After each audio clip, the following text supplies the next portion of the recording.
As we welcome in 2023, let's take a look back at the 2022 Utah housing market and go over what happened with interest rates, inventory, and overall home values. And stick around until the end as I will give you my prediction on what to expect in this new year. Hey, if this is your first time to the channel and you want to know everything there is to know about living in northern Utah, subscribe below, tap that bell for notifications so you're the first to learn about the current market and all the happenings here in northern Utah. My name is Miya, and along with my wife McKenzie, we are the Miya Real Estate Group, and we get calls, texts, emails from people just like you who are looking to move to northern Utah, and we absolutely love it. So if you're thinking about moving in 1 week or 1 year, give us a call, shoot us a text, send us an email, and we'd be happy to help you make a smooth move to Utah. All right, let's get right into it, and let's look at the interest rates. In January, they started out in the mid to low threes and ended in December in the mid sixes. They did hit a peak of over 7% in November. With interest rates, this drives purchasing power, okay? How much can a buyer afford? So when the rates were lower at the beginning of the year, buyers could afford more homes and there were more buyers out there because the purchasing power was higher. As the interest rates increased, purchasing power decreased and fewer buyers were out on the market. And we saw that, and we'll look at those numbers here later in the video. One thing I do want to point out here is there was a spike in the interest rates here at the end of June or in June, okay? We'll look at the next chart and see the effect that spike in the interest rate in the middle of the summer had, and then it dip back down come July and August, and then climb back up to those sevens come November. So another thing to understand is that as a buyer, once you go under contract, you can lock in your interest rate. And then that under contract period is about 30 days long before you actually close on the home, okay? So looking at this chart, this is how many homes were sold each month in 2022. Kind of a typical housing market is a bell-shaped curve. The winter months are lower, it starts to rise during the spring, peaks in the summer, and then tapers back down in the fall to the low point in the winter again, okay? So overall, in this chart, you do see that bell-shaped curve, but in July, you do see this outlier, this lower than expected value. Why is that? Because like we said, in June, there was a spike in the interest rates, okay? This caused July to have a lower number of sold homes because like I said, 30 days is your typical under contract period. So there's almost like this month delay in when someone actually goes under contract to when they sold, okay? So that spike in June caused July to have a lower number of homes sold. The rates did come back down from that in July and August. So here you can see August, September kind of gets back to that bell curve line, and then there's that increase all the way up to 7%, and so you see that decrease in the number of homes sold and is actually even lower than what was expected, again because interest rates went much higher than what people were able to sustain and afford. So a good indicator is looking at previous years and what happened during previous years. Kind of see a trend that occurs, okay? 2020, 2021 were the pandemic years, completely abnormal market. So looking at 2019, you look mid twos for January, and then it starts to climb 3,000, 4,000, 5,000, and then tapers back down to the mid 3,000s in December, okay? We do see that kind of bell-shaped curve, but with that July outlier. But the low point in November, December is much, much lower this year compared to say 2019. Again, it's because of those interest rates, or I believe they are because of those interest rates. So another statistic to look at and what the interest rates had a part in or kind of correlated with was the median sold price. Again, because the interest rate dictates buyers' purchasing power, if the interest rate is too high, they can't afford as much house. And so what we see is with those earlier, more manageable interest rates in the 5s or less, we see that January, February, March, April, May, there was this gradual climb in the median sold price. Okay, we hit a peak of $540,000 in May, but then went down all the way to $477,000 in December.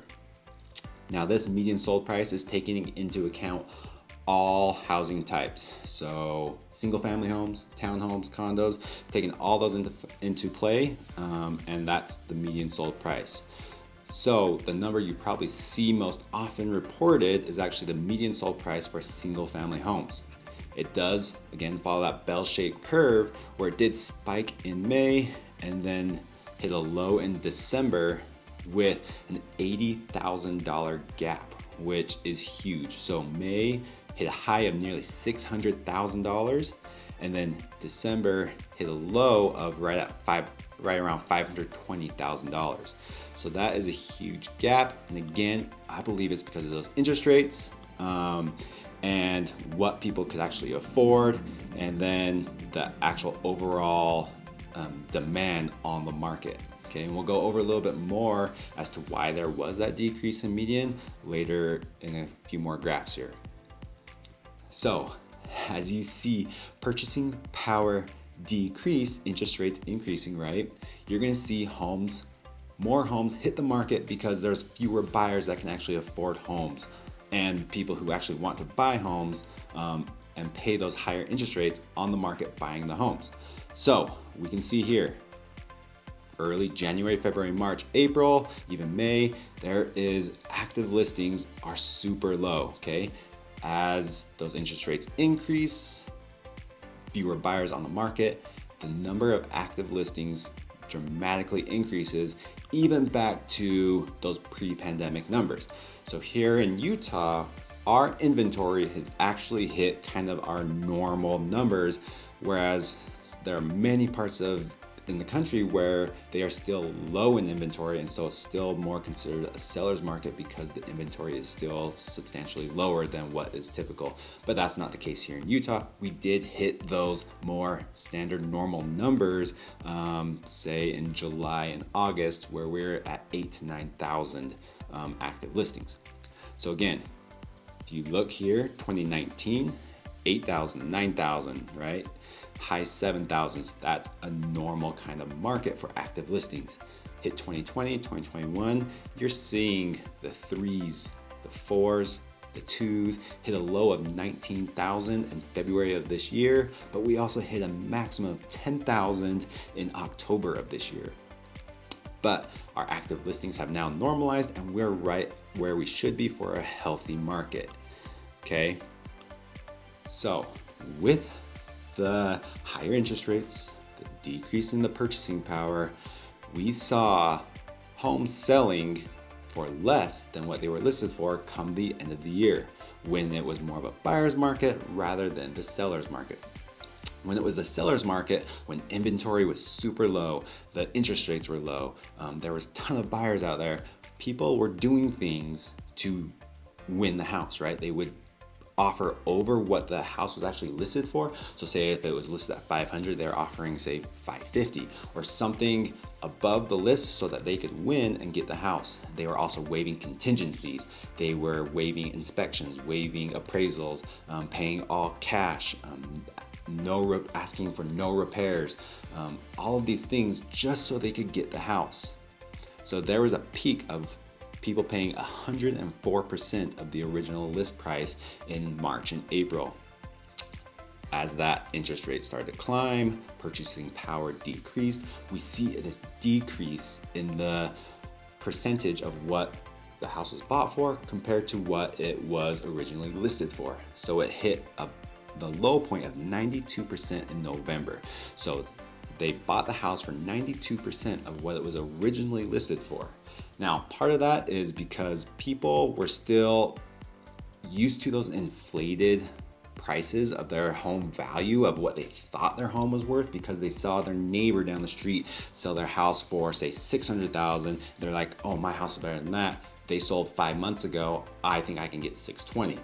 So they would list at 620, it would sit on the market forever, they would have to drop the price, and then ultimately they would have to settle at something below that 600 or 620 because they couldn't sell the house. And buyers are smart enough now to know that these homes are not worth what people were listing them for, okay? And so we ended the year at about 93% in December. So two, now with it being a buyer's market, buyers are getting homes for less than the original list price. Like I said, that 92, 93%. They're getting sellers to pay for repairs, right? They are contingent upon inspections, upon appraisals, and they're even getting sellers to contribute even more money to help the buyer, say, pay off their closing costs, pay towards their down payment, and even paying down their interest rate. So they're not even having to pay these mid sixes. They can get into the fives because the seller actually paid the buyer money to help them do that, which was absolutely unheard of the last couple of years. So if you are a buyer heading into 2023, it is an amazing time right now to get some killer deals, as well as getting the seller to help pay for things so you have less out of pocket at the closing table. So one last statistic to look at, and the trend that happened in 2022 was how long did homes sit on the market before they sold, or what we call days on market, okay? So again, early in the year, when things were good, it was a seller's market. Homes were flying off the market, okay? They were sitting in February, March, April, May, 6 days, less than 1 week on the market before they were under contract. Now, as interest rates went up, same story, right? Interest rates went up, purchasing power went down, and fewer buyers were on the market.